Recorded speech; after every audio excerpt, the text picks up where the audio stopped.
A subida de Jesus aos céus é um dos eventos mais marcantes do Novo Testamento, narrado principalmente em Atos capítulo 1, versículos de 9 a 11 e mencionado em Lucas capítulo 24, versículos 50 a 53. Após a sua ascensão, Jesus apareceu por 40 dias aos seus discípulos, ensinando-lhes o reino de Deus e fortalecendo a fé de cada um. No final desse período, ele os levou ao Monte das Oliveiras, onde diante de seus olhos foi elevado aos céus e ocultado por uma nuvem. Os discípulos ficaram maravilhados e impactados com aquela cena, porque durante os 3 anos que seguiram o Mestre, eles viram muitos milagres acontecerem, mas a ascensão foi a confirmação final de que ele não era apenas um mestre terreno, mas o próprio Filho de Deus glorificado.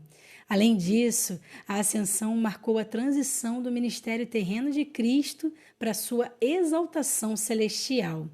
Os discípulos entenderam que Jesus havia cumprido a sua missão e que agora estaria à destra de Deus intercedendo por eles.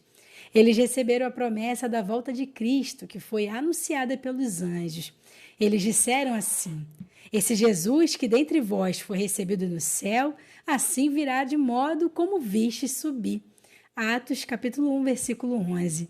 Esse evento fortaleceu a fé dos discípulos e os preparou para a missão que Jesus lhes havia dado: ser testemunhas do Evangelho até os confins da terra.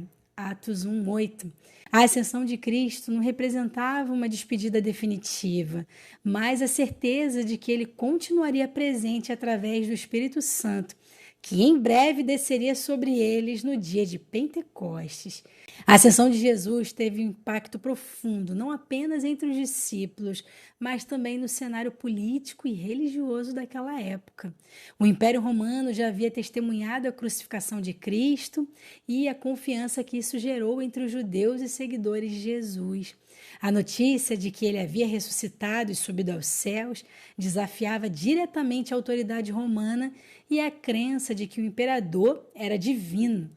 Para os romanos, os seguidores de Jesus proclamavam um rei que não pertencia a este mundo e que poderia ser visto como desafio ao domínio imperial.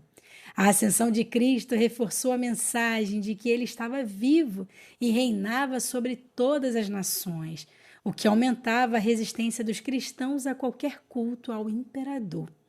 Com o crescimento da igreja primitiva e a ousadia dos discípulos ao pregarem que Jesus estava exaltado nos céus e voltaria para reinar, muitos romanos foram confrontados com uma escolha: seguir o império ou considerar Jesus como Senhor.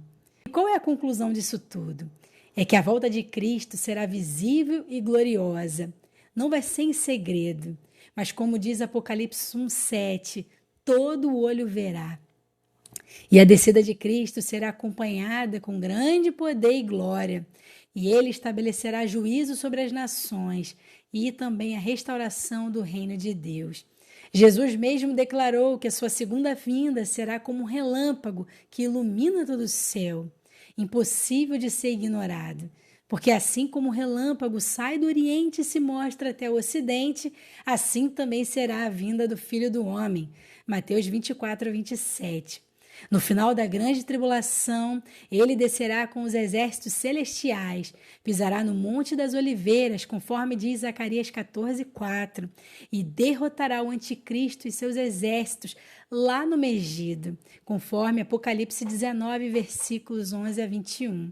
Assim como ascendeu a glória, Jesus voltará triunfante para estabelecer seu reino e reinar sobre toda a terra.